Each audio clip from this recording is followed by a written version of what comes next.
मेरा मानना है कि मैंने दुनिया को समझना तब शुरू किया जब डैडी का ट्रांसफ़र वापस विशाखापट्टनम हो गया। उस वक्त मैं 5th पास कर चुका था और 6th क्लास में एडमिशन ले लिया था।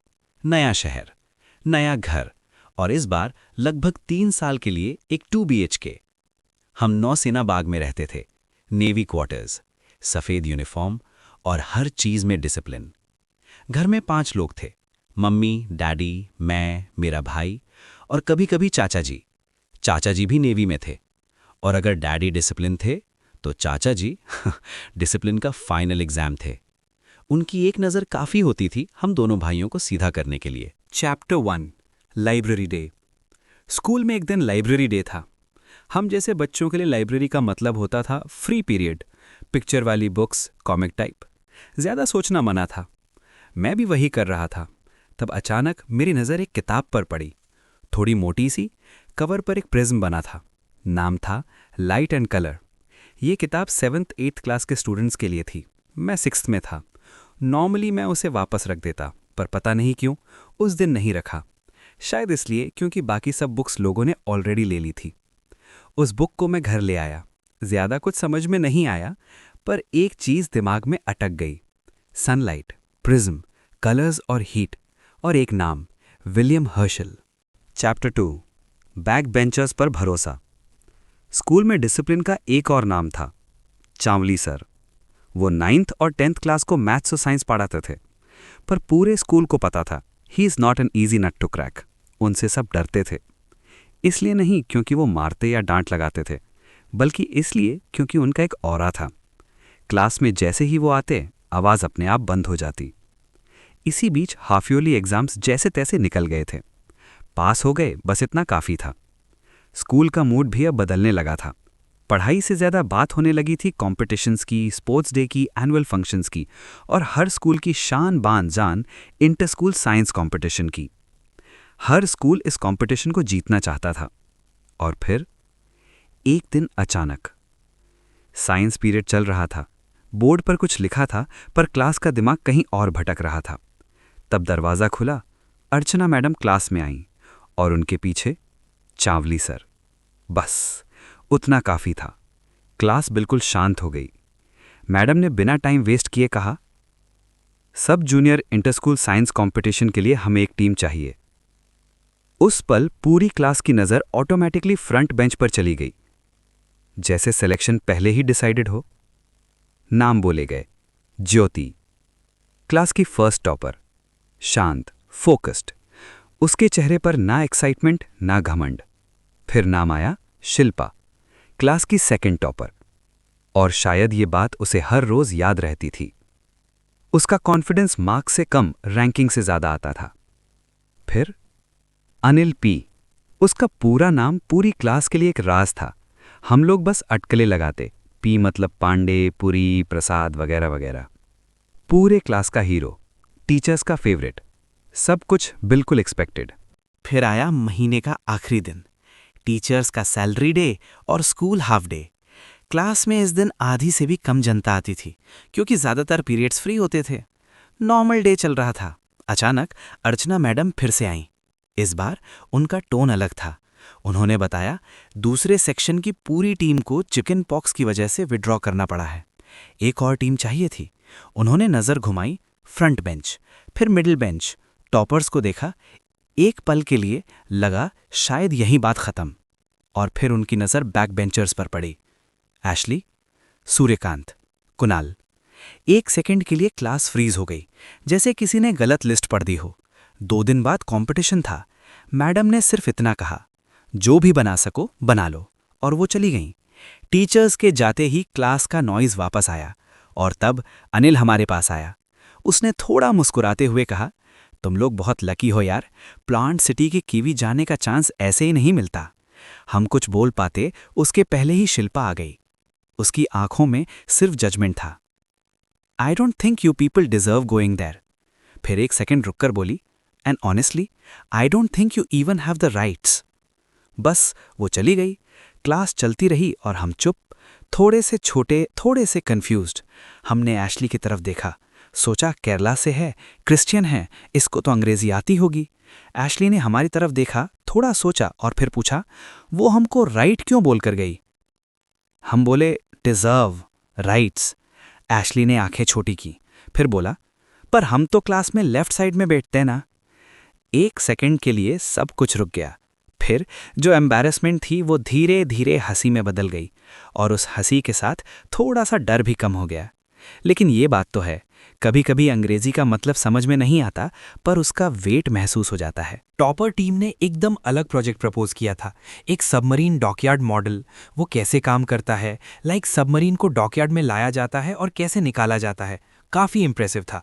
स्कूल ने उन्हें अच्छे से फंड्स दिया हुआ था।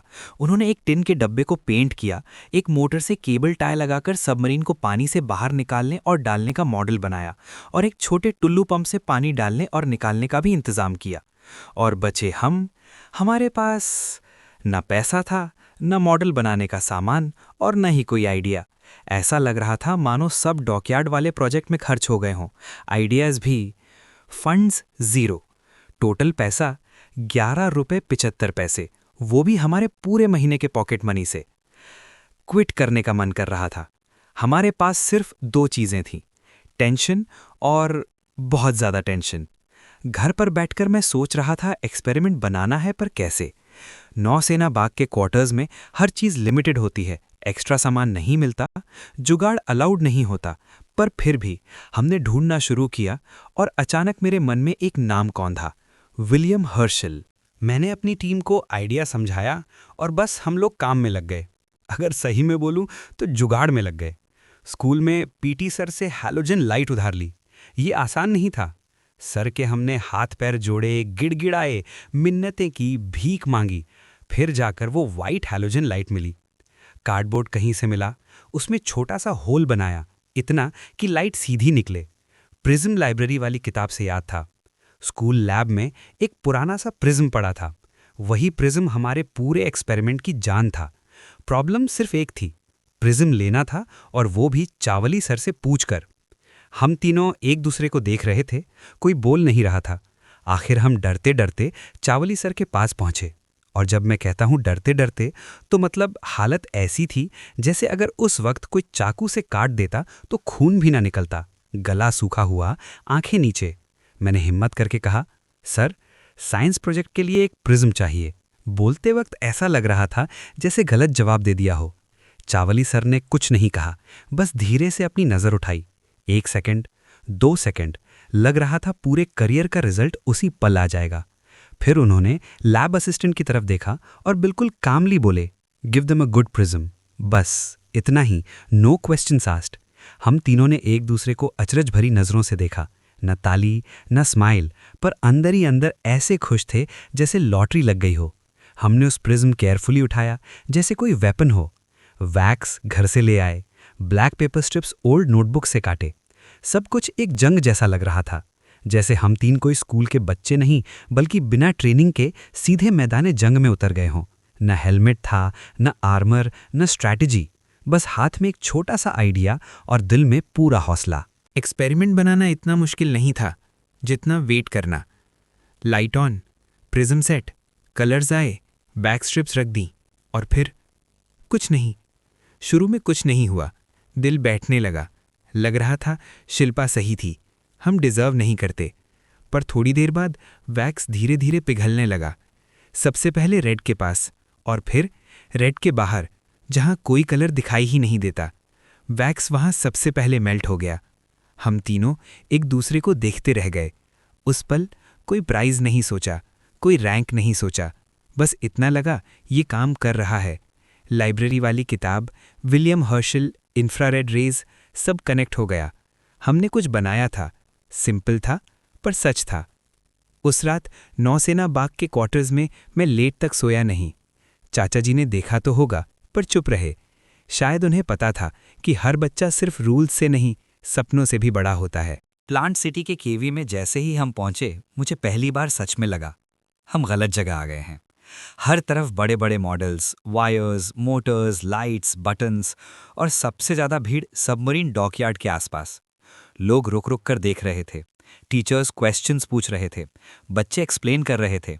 और हमारा स्टॉल बिल्कुल शांत, इतना शांत कि एक पल के लिए मुझे शिल्पा के शब्द याद आ गए, यू डोंट डिजर्व। मैंने अपनी टेबल की तरफ देखा, cardboard, prism, black pepper strips, wax, simple, बहुत सिंपल। कुछ स्टूडेंट्स आए पर बिना कुछ ग्लैमरस गैजेट्स के बोर होकर चले जाते। अजीब सा लग रहा था। बाद में चावली सर आए, पहले वो डॉकयार्ड प्रोजेक्ट पर गए और फिर हमारी स्टॉल पर आए। सब कुछ सुना और देखा और पहली बार हमने उनकी चेहरे पर स्माइल देखी। थोड़ी देर में जजेस का पैनल आते हुए दिखा। पहले डॉकयार्ड, वहां रुक गए, मोटर चली, सबमरीन ऊपर आई, नीचे गई। जजेस इंप्रेस हुए, हेड्स नॉड हुए और अपनी शीट पर मार्क्स लिखा। फिर धीरे धीरे वो हमारी तरफ बढ़े। मेरा गला सूख गया, दिल तेज धड़कने लगा। एक जज ने पूछा, व्हाट इज दिस? उस पल मैंने लीड ली। ना प्रिपेयर्ड स्पीच, ना कॉन्फिडेंस, बस जो समझा था वो बोलना शुरू किया। जजेस ने सवाल पूछने शुरू किए, why prism, why black paper, why wax and why not thermometer? मैं रुक रुक कर जवाब देता रहा, कभी कॉन्फिडेंट, कभी अनश्योर। और फिर लास्ट सवाल आया। जज ने थोड़ा रुक कर पूछा, which one has the highest heating capacity? वही पल सब कुछ स्लो हो गया। मेरे दिमाग में लाइब्रेरी वाली किताब फ्लैश हो गई। William Herschel, prism, colours, thermometer, wax का मेल्ट होना और फिर रेड के बाहर वाला हिस्सा। मैंने सोचा कि अगर सवाल कलर्स का है तो मैंने कहा, among colours red has the highest heating capacity. जज ने लिखा, फिर मुझे लगा, पर हमने तो कुछ और भी देखा था। मैंने एक सेकंड रुककर कहा, but in sunlight it is not a colour. जज ने सर उठाया, मैंने आगे बोला, infrared radiation has the highest heating capacity. पूरा स्टॉल चुप। जजेस ने एक दूसरे की तरफ देखा, कोई फॉलो अप क्वेश्चन नहीं, कोई डिबेट नहीं। बस एक जज ने थोड़ा सा स्माइल किया, सिर्फ स्माइल। फिर वो कुछ लिखकर आगे बढ़ गए। हम तीन एक दूसरे को देखते रह गए। एशली ने धीरे से पूछा, हमने सही बोला ना? सूर्यकांत चुप था। मेरे दिमाग में सिर्फ एक सवाल था, स्माइल का मतलब क्या था? उस वक्त न प्राइज सोचा न रैंक, बस इतना लगा, हमने जो देखा था वही बोला, और शायद साइंस का मतलब ही वही होता है। अगले दिन क्लास भरी हुई थी। रिजल्ट अनाउंस होना था। हवा में एक अजीब सा एंटिसिपेशन था। हमें लेकिन ज्यादा उम्मीद नहीं थी और क्लास को हमसे बिल्कुल नहीं। अनाउंसमेंट शुरू हुआ। Submarine dockyard experiment, first prize. तालियां बजीं, जोर से, लंबी, बिल्कुल एक्सपेक्टेड। टॉपर ग्रुप था। मॉडल फ्लैशी था। सबने सोचा, बस बात खत्म। तालियां धीरे धीरे शांत होने लगी। क्लास अब नॉर्मल होने ही वाली थी और तब चावली सर आगे आए। पूरा क्लास फिर से शांत हो गया। उन्होंने कामली कहा, prism experiment has secured third prize. बस एक पल के लिए पूरी क्लास में खामोशी छा गई। न ताली न रिएक्शन, जैसे किसी ने गलत नाम पढ़ दिया हो। Average group, back benchers, third prize, ऐसा कैसे? दिमाग को एक सेकंड लगा ये बात प्रोसेस करने में, और फिर अर्चना मैडम ने ताली बजानी शुरू की, अकेले। उसके बाद चावली सर ने भी ताली बजाई, धीरे, साफ, पर्पस के साथ। टीचर्स की तालियां, और फिर क्लास ने भी ताली बजानी शुरू की। इस बार तालियों की आवाज अलग थी। ये सिर्फ प्राइज के लिए नहीं थी, ये इस बात के लिए थी कि जो चीज टॉपर ग्रुप को नहीं मिली वो एवरेज ग्रुप को मिली थी, और वो थी टीचर्स की ताली। चावली सर ने हम तीनों की तरफ देखा। उनकी आंखों में न सरप्राइज था न एक्साइटमेंट, सिर्फ सर्टेनिटी थी, और उन्होंने कहा, यू ऑल डिजर्व दिस। बस उस एक सेंटेंस में न सिर्फ प्राइज था, उसमें हर वो शब्द था जो हमें पहले नीचा दिखाने के लिए बोला गया था। डिजर्व, वही शब्द, बस इस बार कॉन्टेक्स्ट बदल गया था, और शायद उस पल क्लास में खड़े हर बच्चे ने समझ लिया था। डिजर्व सिर्फ मार्क्स से नहीं आता। उस दिन मैं टॉपर नहीं बना, उस दिन मेरा नाम स्कूल के पोस्टर्स पर नहीं लगा, पर उस दिन मैंने पहली बार खुद को वर्दी महसूस किया। प्राइज के लिए नहीं, मार्क्स के लिए नहीं, सिर्फ इसलिए क्योंकि टीचर्स ने मेरी सोच को पहचाना था। और शायद उसी दिन एक एवरेज बच्चा साइंटिस्ट बनना सिर्फ सपना नहीं, पॉसिबिलिटी बन गया। उस दिन हमें सिर्फ एक मौका नहीं मिला, हमें अपनी हद देखने का एक सवाल मिला। और उस वक्त हम में से किसी को भी ये अंदाज़ा नहीं था कि जो आने वाला है वो सिर्फ रिजल्ट नहीं, पूरी कहानी बदलने वाला है। अगर आपको ये कहानी अच्छी लगी हो तो प्लीज़ लाइक एंड सब्सक्राइब।